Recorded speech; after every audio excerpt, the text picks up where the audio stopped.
A very good evening. You're now with me, Razi Ahmad, for TVS Nightline. Here are the headlines for tonight. Sarawak Police Commissioner Dato' MANCHA Atta formally bids farewell to the Sarawak Premier, marking the end of his distinguished tenure as the state's top police officer. Meanwhile, Prime Minister Dato' Sri Anwar Ibrahim urges swift post-flood recovery in Sabah. The United States once again exercises its veto power at the UN Security Council, blocking a resolution calling for a ceasefire in Gaza for the sixth time.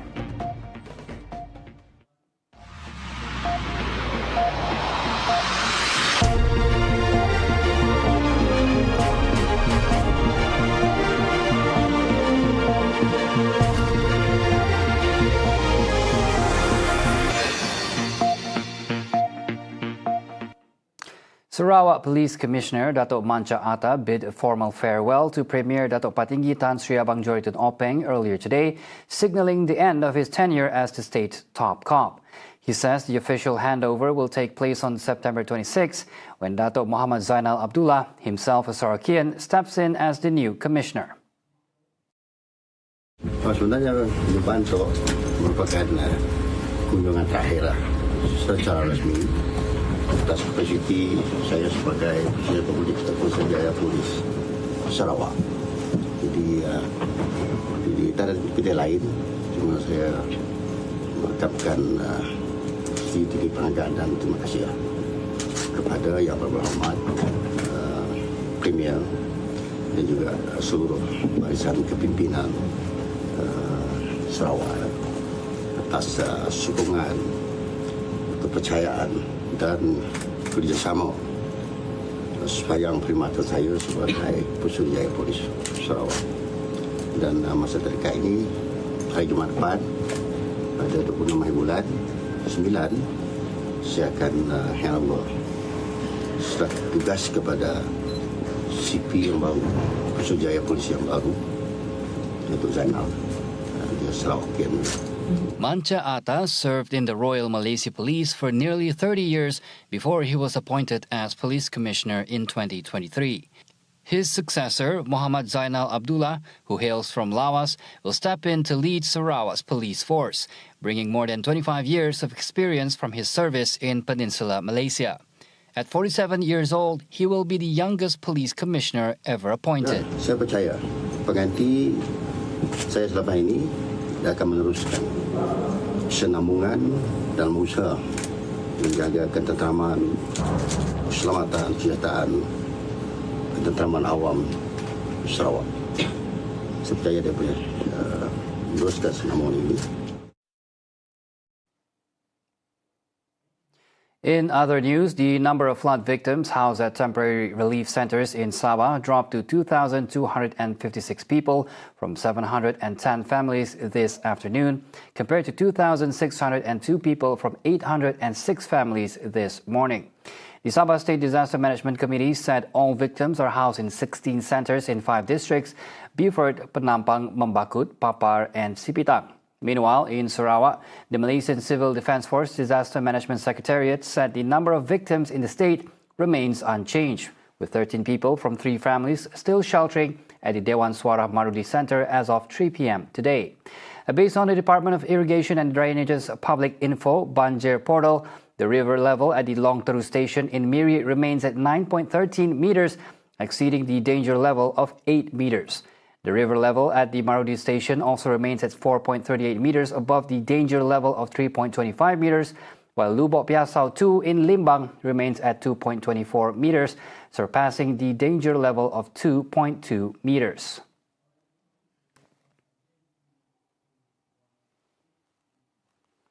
Meanwhile, Prime Minister Dato' Sri Anwar Ibrahim is pushing to fast-track post-flood recovery in Sabah, calling for full cooperation between federal and state governments. He's ordered federal agencies into action and approve an extra 10 million ringgit to address victims' urgent needs. Tapi sekarang kita lihat beberapa keperluan yang tentunya memerlukan peruntukan yang lebih pasca penyelesaian awal banjir ini. Sekarang ni kita hanya bantu masalah keluarga, makan minum mereka, penempatan mereka.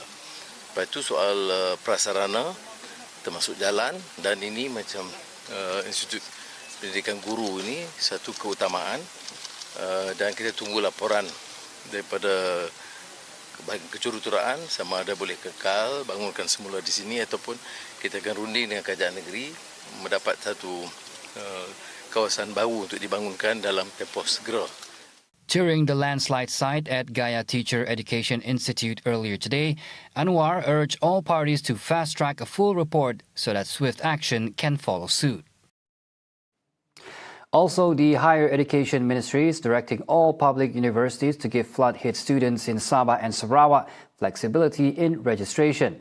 Its Minister Zamri Abdul Kadir says universities will provide the support and the leeway needed to make sure no student misses the chance to continue their studies. In a statement, Zamri also announced that volunteers from Malaysian universities will be mobilized to aid in post-flood recovery. Meanwhile, students affected by floods will be granted permission not to wear uniforms to school, although stranded and unable to attend school can participate remotely. The ministry said it is preparing for the reopening of schools after the second term break, including clean-up work and maintenance assistance at schools affected by the floods.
Back on TVS Nightline, Malaysia's halal industry is now evolving as a global symbol of trust that transcends religion, race and borders, no longer limited to just food and beverages.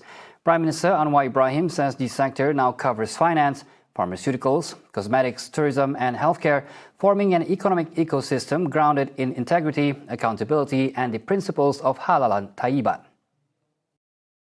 Then the halal industry today has evolved significantly beyond food and beverages, encompassing the entire spectrum of Sharia-compliant sectors, not the least being healthcare and medicine, cosmetics, tourism, and Islamic finance.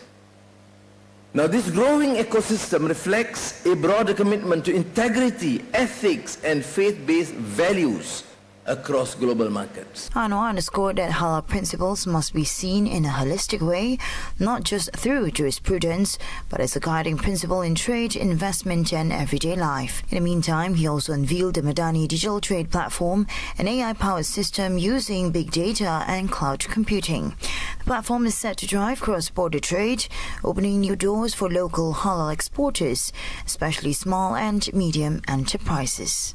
The Madani government will continue to proactively position the halal industry as a key contributor to the national economy, particularly in trade. In every investment mission and bilateral engagement, I must say this without exception, whether it is Muslim majority countries, non-Muslim countries, whatever, Malaysia positions halal as a universal economic model.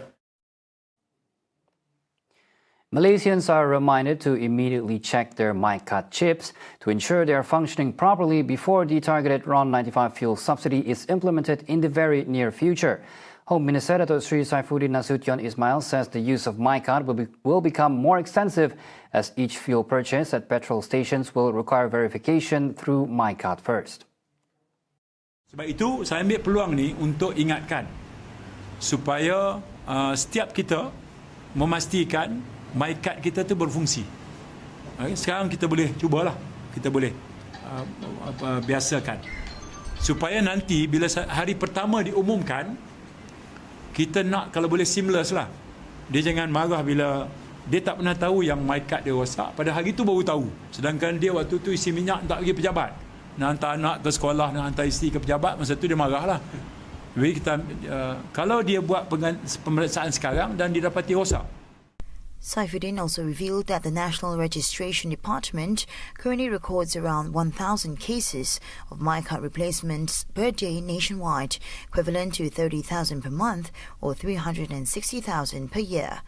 To date, more than 24 million MyCards have been issued to Malaysians, and each chip does not have an expiry period.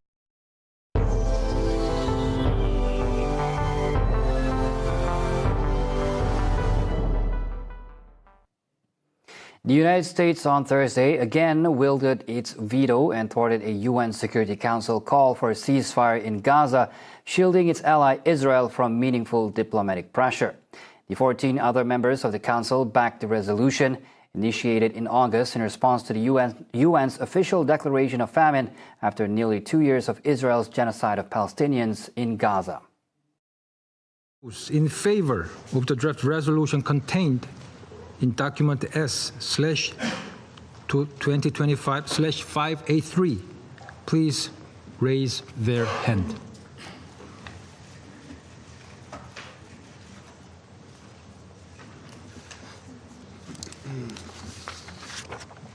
Those against?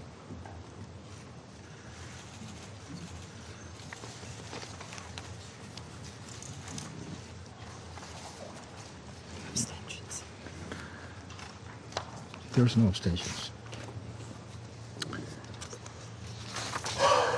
The result of the voting is as follows: 14 votes in favor, 1 vote against, 0 abstentions.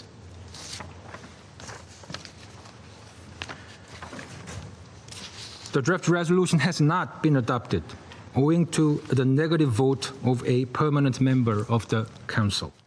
The vote came as Israeli tanks and jets pounded Gaza City, forcing Palestinians to flee south. The resolution text demanded an immediate, unconditional and permanent ceasefire in Gaza, respected by all parties, as well as the immediate and unconditional release of hostages. The U.S. has repeatedly rejected this approach, most recently in June when it used its veto to back Israel. Pakistan's ambassador Asim Hamad called the veto a dark moment in this chamber. A powerful 7.8 magnitude earthquake struck off the coast of Russia's far eastern Kamchatka Peninsula earlier this morning. The fierce tremors rocked buildings and prompted authorities to issue a tsunami alert, which was later lifted. The U.S. Geological Survey USGS reports that the quake struck 128 kilometers east of the region's capital, Petropavlovsk-Kamchatsky, at a shell depth of 10 kilometers. Russia's State Geophysical Service gave a lower estimated magnitude of 7.4, with at least 5 aftershocks. The U.S. Pacific Tsunami Warning Center issued an alert for possible hazardous waves along nearby coastlines, but said several hours later that the threat had passed. The Kamchatka Peninsula lies on a tectonic belt known as the Ring of Fire, which surrounds most of the Pacific Ocean and is a hotspot for seismic activity. In July, an 8.8 magnitude megaquake off the region's coast triggered a tsunami that swept part of a coastal village into the sea and sparked warnings around the Pacific. And those were the updates on TVS Nightline. I'm Razi Ahmad. Thank you for watching.